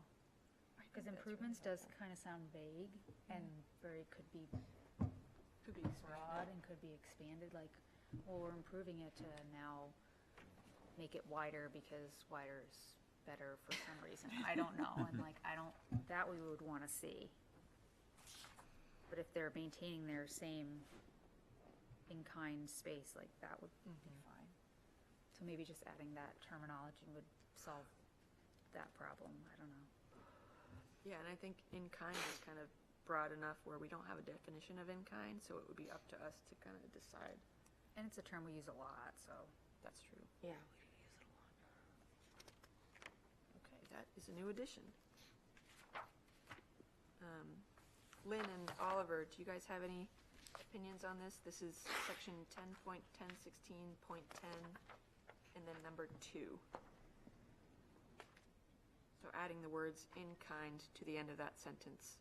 Improvements to existing public right-of-ways and sidewalks in kind are a permitted use. Seems good to me. You could also say like in-kind improvements, right? Because the in-kind goes with the improvements part. But Yeah, I'm good with that. Okay, great. You might get pushback somewhere along the way, but.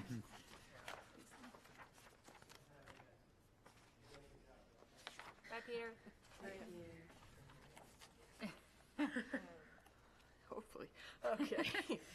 So the next page, still on permitted uses section, emergency power generators.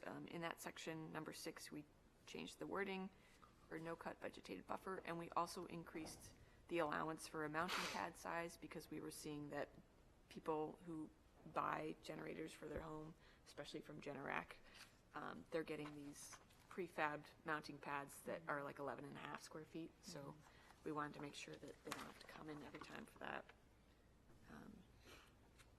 And then, let's see, we added 9 as a permitted use because this is something that Peter and I deal with a lot, is people coming in claiming they would like to cut one tree and that it's damaged and hazardous. And the process we have had is kind of not really advertised, but it's more of a, hey, reach out to us, we'll come walk the property, and if you can get us a letter from an arborist proving that this is a risk tree to your property and your house, then, you know, that's fine. But I think people have been taking advantage of that in the past and have not really been proving true risk in terms of, or quoted from us, but also the city arborist, who has gone out to kind of recheck the work of arborists that were hired and is kind of disappointed to see what's happening. So we really wanted to put in this permitted use for just stuff that's in the no-cut. So you can cut in the no-cut if it is a high-risk tree and it poses imminent danger. And that has to be determined through this very strict certified arborist tree risk assessment program, which our city arborist, Max, is certified in. And he was telling us that, well, a lot of arborists in New Hampshire are certified in this, a lot aren't. So it's good to have the ones that are certified in this because they have to go through a really strict protocol of rating and ranking trees based on what makes them hazardous. And it's much easier to read through it and determine yourself, like, if that meets the criteria. So we wanted to put that in there. And we wanted to make sure that we get this assessment for every single tree instead of a broad assessment for a set of trees in someone's backyard that they want to cut. So this was kind of framed out with a lot of back and forth from Max, who's the city arborist. So the wording comes directly from Public Works for this. I feel like I don't necessarily have an opinion about this, but the question has come up before when someone is removing trees like this and we ask them not to grind the stumps. Like, is that something you would want to get that specific about here, or? That's a really good point. In the 25-foot buffer, yeah. Yeah, because that, I mean, when we do have these conversations with people one-on-one, that is what we end up asking. So we left that out, but that's a really good point. So maybe at the end of this, Stumps must be all trees left alone. to be removed will have stumps. Or, yeah. Well, I hate to think like poorly of people, but, you know, I mean, if they're like adamant about removing the stump, they probably have ulterior motives of like, you know, wanting to smooth out that area and use it for, you know, I don't know what. I don't want to think the worst of people, but like I could see it happening. Yeah. Maybe we say right in the beginning, removal of trees. I just had it in my head. Removal of trees, not including the stump, or with whatever that wording is. Or even just at the end, like stump must remain. Yeah, I think that very clear. one very clear sentence at the end makes more sense Yeah. because people will Make it misread okay. that first Yeah, part. I think a clear statement. Stumps must remain. Stumps and roots to remain in place. Yeah. If approved. I don't know if you have to get specific, like it can be cut to grade. Like you don't have to leave like a Yeah, I mean, stumps 3-foot stump. But may be cut to grade, Yeah. but shall remain in but all, shall remain. in all instances. Yeah. I don't know if we need to get that specific, but like Need this distance off the. yeah. Now we're putting DVH for stumps. Yeah. So, Okay. I think just stump to remain. Yeah, Any stump is fine. Or we can just stipulate it as roots to remain in place. I don't think know. just I leave think you got to say stumps. stump too. yeah. Okay. Yeah. All right. Awesome. Yeah, because then it's a big hole and there's a bunch of roof. Yeah. It's just It's not, like- it's getting and that's worse. not good for anybody. Okay, so we'll add on that sentence. Let's see. The next one is 10.16.20, right underneath this section. And this is something that Peter and I brought up recently in a legal department meeting, and they aren't super happy with this wording, so I think they're gonna try to make sure it's worded correctly in terms of, you know, what we legally can ask for. Yeah. But we just really wanted to get in a section here about what happens if you do work without a permit. And, you know, and if you seek a permit after the fact, what does that mean in terms of, in our procedures, we've just been putting a hold on every other permit that they have, saying like, you know, if you have an open violation, we're going to close down all your other permits until you get it fixed. But that's kind of like an, not unofficial thing we say, but for wetland permits, we don't have it written anywhere, so that's just what we do, because we do that with every other type of violation that aren't wetland related. We just wanted to make sure that's spelled out here. And you don't we don't have fines right now, right? Right Is now, that something this is like suggesting we maybe implement? yes. So recently, this is exciting, but it hasn't gotten approved yet because it's with the fee committee right now. For the first time, we are proposing a fine for a permit that is submitted after the fact. So, because either way, they'll have to come in for a permit, even if they do have to pay a fine up front. But for an after-the-fact permit, I believe we are asking that the fee committee approve that we charge them double the amount of what the permit would have been if they first applied, which for like projects that are 250 square feet of impact or less, I think it's like $150 right now, then up to 500 or maybe up to 750 square feet of impact is like 300 or 400, and then it gets to like $1,000 with 1,000 feet of impact. Something, I don't think those are completely right, but it's around that. And then kind of area. that goes into our conservation fund, or who gets that money? That would be beautiful. I would have to double check. I'm not convinced it does. It might just go back to like general fund stuff. I think we should get some money. But Yeah, that'd be great. it should go to the conservation fund. Right? Yeah. Well, and then it's like, the punishment fits the crime. Yeah, it's like, at least exactly. I would It's the feel kind of correct annoyed if, mitigation. yeah, it Yeah. makes more sense for it to go to the conservation fund. I don't know. I don't know if that's possible. Yeah, let me plead our case. I'm wondering if that should say something like any work completed without a permit or substantial deviation from an approved permit. I'm just wondering, like, what about cases where they do something that's a lot different than what Yeah. What was they approved? approved? Yeah, which we've seen. Right. I can think of Is one there case. anything, I looked down the line and I didn't see anything that talked about that. So or a substantial deviation from a. Yeah, something like that, but Yeah, some sort of wording that they're not following what their permit Yeah. allowed them to do, or, you know, they're making some game time decisions.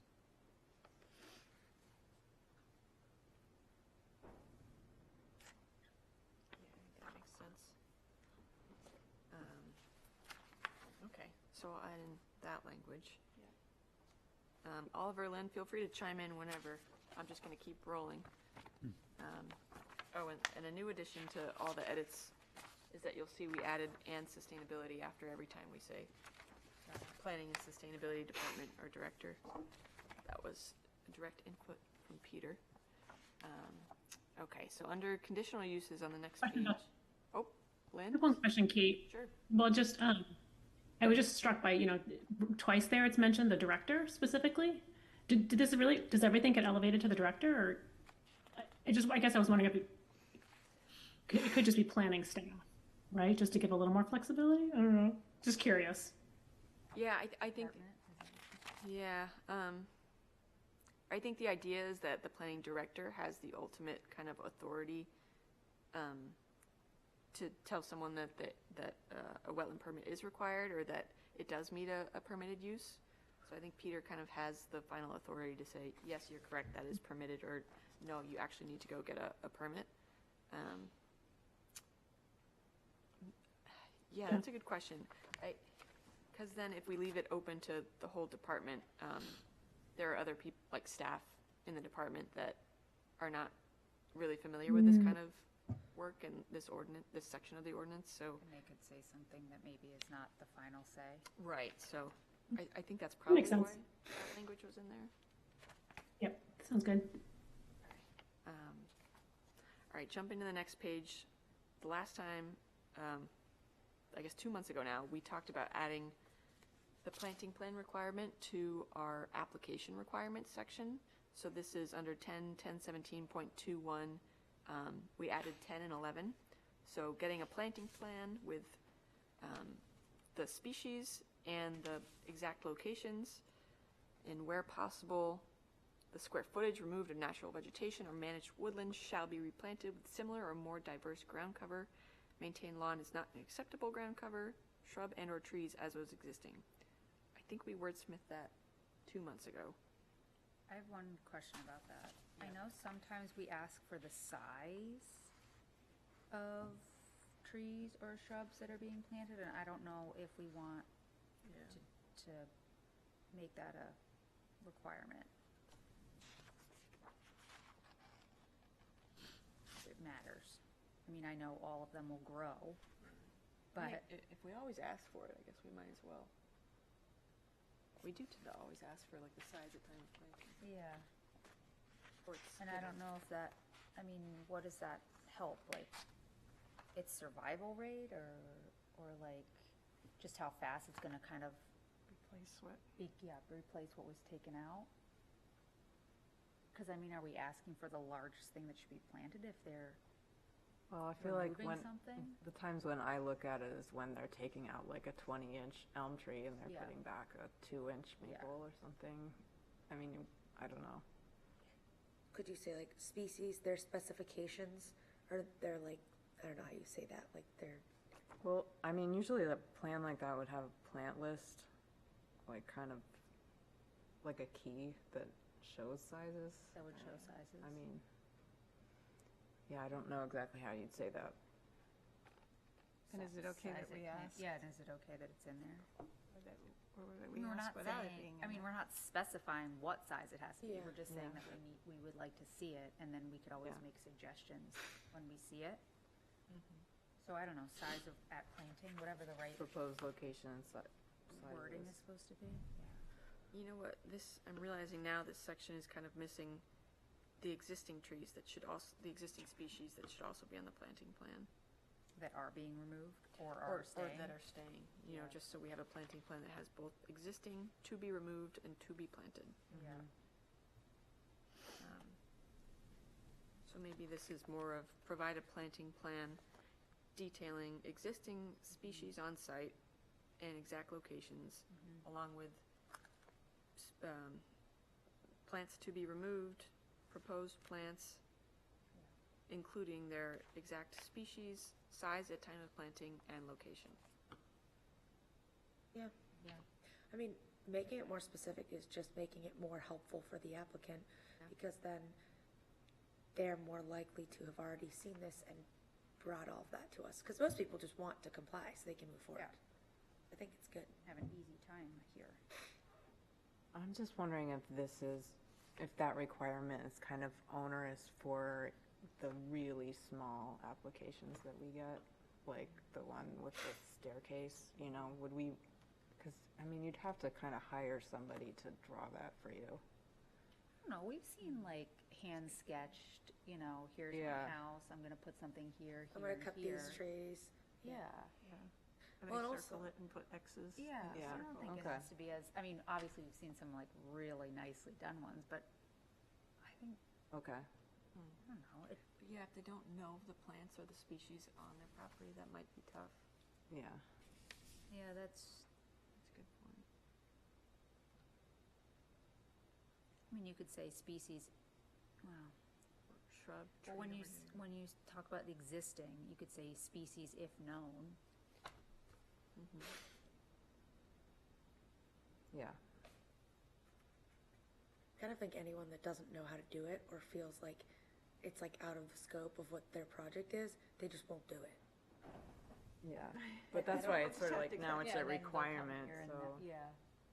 But then we can talk But to then them what? here Then and say, Kate oh. sees it and says, oh, they didn't do this, and then what, do you email them or something? Like, hey, Yeah, you're missing and this? just say, hey, try to provide this by the time So we then all at least meet. it's brought up and you can give them Yeah. some direction if they're like, well, Yeah, I have trees, but I don't know what they are. yeah, and maybe that is more of a conversation of, if you can't describe the exact species, just give it estimated location, and is it a tree, is it a shrub? How many exactly do you think it is? Or just using map geo to kind of like help estimate the area. I mean, oftentimes we'll have a site walk too, so Yeah, that we can helps say, us. oh, yeah, that was a maple. Yeah.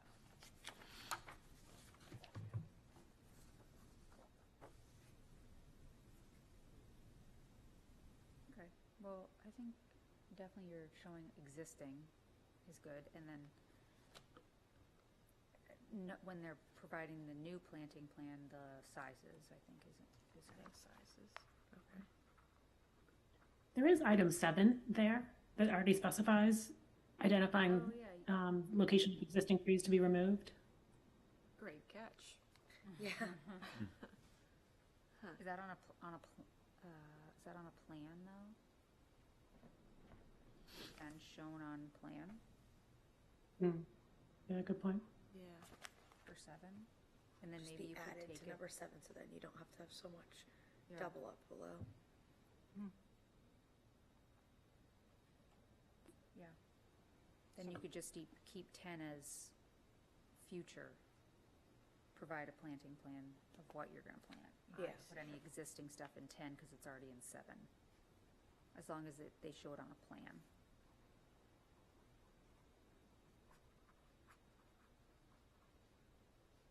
Okay, so proposed stuff is with 10. Okay. Yeah. I like that. Jumping down to the next one, application requirement number 11, provide location and description of proposed low-impact development measures and best management practices for reducing overall impact to the jurisdictional areas.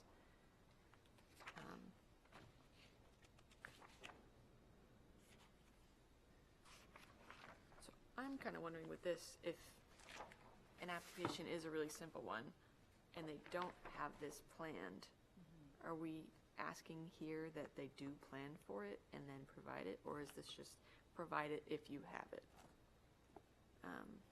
Right, because don't you get questions like that from people? I thought you had in the past, like, Of people. what does that mean? Yeah. Yeah, do So I like have to for do this, number? the staircase, that would be, well, I guess for the stairs, the low impact kind of best management practice that you gave them was the crushed stone under the staircase. Could you say and/or best management practices? And/or? So I guess it's sort of like you have to think about the very small applications, but all the really huge ones also. So you don't want to be like, well, we gave you a description, Yeah. you know? Yeah. So it's kind of hard.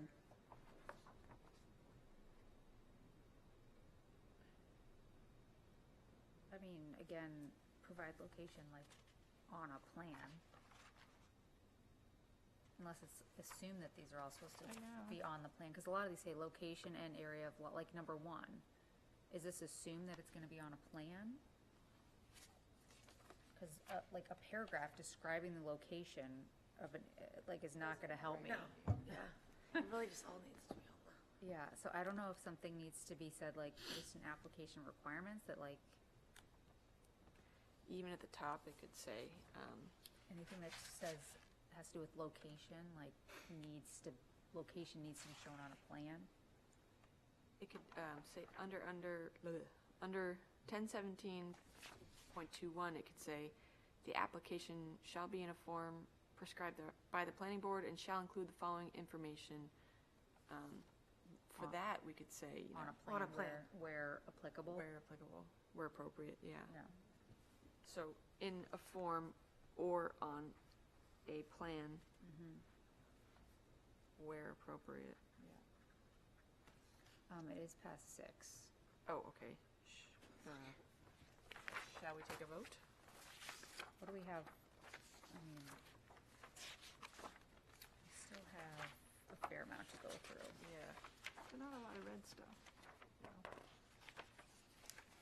Can people stay till 6:30? Yeah? Yeah. All right, maybe I make like that thought our, I can't. I can't, I'm sorry. Yeah, Sam, I need to drop. okay. Do we want, in light of that we're gonna lose 2 members, do we wanna stop and pick this up at the next? Is that a problem if we pick it up at the next meeting? No, I don't. I know you I want don't think it so. done this time. I think I just kind of ask. I'll. Because I think this is going really well, and I've Yeah, appreciated this is good. Oliver and Lynn's feedback, May- and I feel like It may the take more. a few meetings to get through Yeah. the Okay. And like, maybe that's okay, we just kind of Yeah, do this. pick at it as. Now that we've gone through the whole thing once, it's like, okay. Yeah, that's a good point. I was gonna say maybe we should like make it as homework to come back with kind of suggestions or comments, but it's so much easier just to hear everyone's Yeah, different. I mean, opinion here. I've read it, and I still feel like what we're getting out of this is like Yeah. so much better. I just don't think of the same things. No. As soon as someone else says something, I'm like, oh. Yeah. Okay. Oh. Great, now I So have what to if we think just about stop here and pick up, where did we end? So we'll start on, Yeah, let's start. what, on 10:17.25 is the next red line. Perfect. I'll make a mark. Stopped here. I know it's. Hopefully we'll have some time, even if it's just another half an hour to get through more in April. Yeah. Yeah, I think that's a great idea. Okay. Okay. But- Just quickly too. I was just thinking the assignment could be the biggest thing about the changes in the Table? table. To just think about that. Okay. Yeah, to just kind of sit with the new buffer distances and whether you think it makes sense. Try to compare it to small versus big applications. Yeah. Try to think of it in terms of enforcement. Okay. Okay, that's a great idea, Barbara. I was just gonna, Might be time consuming. Yeah. I was just gonna leave us with like a last little piece, and I was thinking we could talk about it tonight, but maybe next month. What Eric Weinrib said had me thinking a little bit about, and I know Yeah.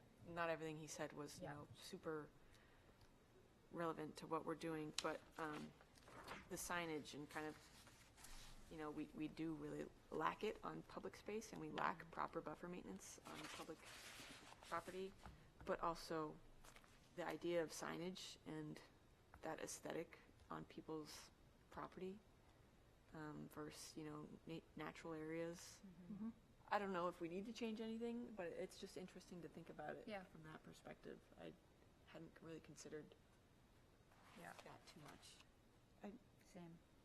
I have, just because, because we have property that is owned by a land trust, and it's sort of like, okay, if they had us putting signs up there, it would be really tough as far as the impact to, that natural feeling of walking in the woods and feeling like you're sort of, there's signs all over the place, and I understand it, but I do understand where some people might be coming from as far as having a problem with that. I was wondering how it is legally to ask people to do that on their property, and if legal has given you any feedback on that? They haven't, but it's been in the ordinance at For a the end while. for a decade or more. So I'm wondering if they've ever seen pushback. That's something I can ask, because I know Exeter and another southern New Hampshire town do it. So I wonder what they have faced in terms of pushback too. But I can definitely ask around, if I don't make you purple. But I don't know what you do instead, because Right, it's like, yeah. it is great messaging, but I don't know. Well, I guess I haven't looked at the exact thing in a while, but I was sort of thinking that even though I didn't love the delivery, there might be an exception on like conservation land or, something that's already safely, in the situation that Creek Farm is, like. That's why we were talking about like other opportunities for education. If not that, then Right. something else. Yeah. and- Yeah. But okay. Something to think about. Is there a picture on the like website, the city website somewhere of what they look these? like. That's a great idea. Yeah. Because I feel like there's, or do we even just have a picture that we could just pull up at meetings, so it's not like, Well, I think it's we're like, gonna bring one. or bring one? Yeah. Because I feel like it gets like so abstract, but then it's like, well, if you actually see it, it's like, this isn't a huge sign, like, Yeah, that's a good point. It's also annoying to have it in stipulations every time when it is in the ordinance, but if it's, I feel like no one's gonna do it if we don't say it in the stipulation. when you're in the White Mountain National Forest and you enter the Alpine Zone, there's a sign. When you enter into any sensitive area, there's a sign, and it's like, Yeah. it doesn't disturb the experience, like, It's also just one at It's the just one. beginning. So like, so yeah, maybe we're asking for too many in some places or Yeah. something, but like, I don't know. Yeah. I don't, it really doesn't, I mean, we could say like boundary markers or some alternative messaging. messaging in some fashion. I don't know. But, yeah. Tell me anything about. Any other last minute end of meeting things? No? All right, meeting adjourned. All right.